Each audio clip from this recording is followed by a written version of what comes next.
कहानी वो जो हमें सीख दे, कहानी वो जो हमें प्रेरित करे, कहानी वो जो हमें मनोरंजन करे।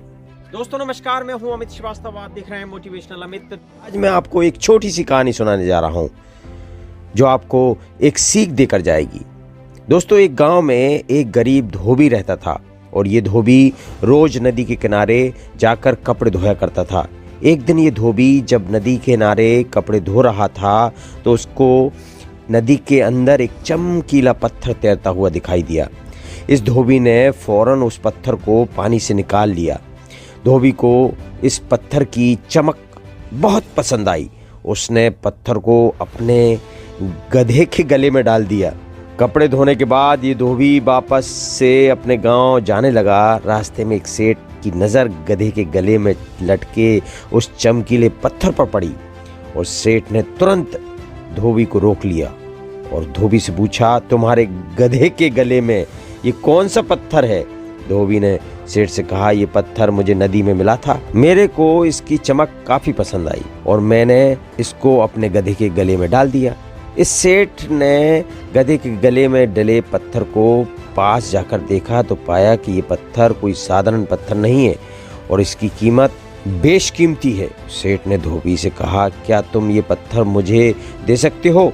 धोबी ने कहा, अगर आप मुझे 500 रुपये देंगे तो मैं आपको ये पत्थर दे दूंगा। सेठ ने धोबी से कहा कि मैं तुम्हें इस पत्थर के सिर्फ 250 रुपये दे सकता हूँ, मंजूर हो तो बोलो। लेकिन धोबी 500 रुपये की जिद पर अड़ा रहा और उसने ये पत्थर सेठ को नहीं दिया, चला गया। इस सेठ को लगा कि धोबी कल आकर उसे ये पत्थर जरूर दे देगा।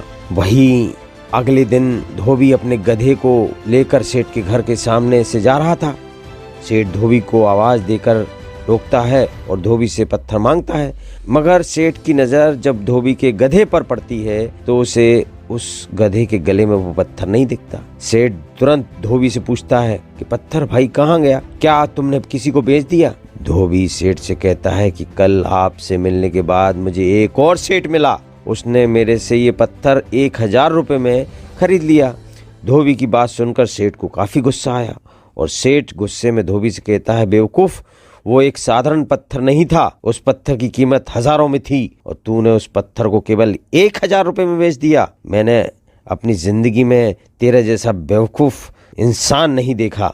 सेठ की बात सुनकर धोबी उससे कहता है कि बेवकूफ़ मैं नहीं, आप हो, क्योंकि मुझे तो उस पत्थर की सही कीमत मालूम नहीं थी, लेकिन आपको तो थी। आपको तो पत्थर की कीमत पता था, लेकिन आपने फिर भी 250 रुपये के लालच में फंसकर उस पत्थर को गंवा दिया। आपने नहीं खरीदा, इसलिए मूर्ख आप हो, ना कि मैं। तो दोस्तों, कहानी ये बताती है कि कई बार हम लोग छोटे से लालच में फंसकर बड़े अवसरों को खो देते हैं और अपना ही नुकसान कर बैठते हैं। इसलिए अपने जीवन में कभी लालच ना करें, क्योंकि कई बार लालच की वजह से आपका ही नुकसान हो जाता है। दोस्तों, तो कैसी लगी कहानी दोस्तों? कमेंट्स बॉक्स में ज़रूर बताइएगा। धन्यवाद।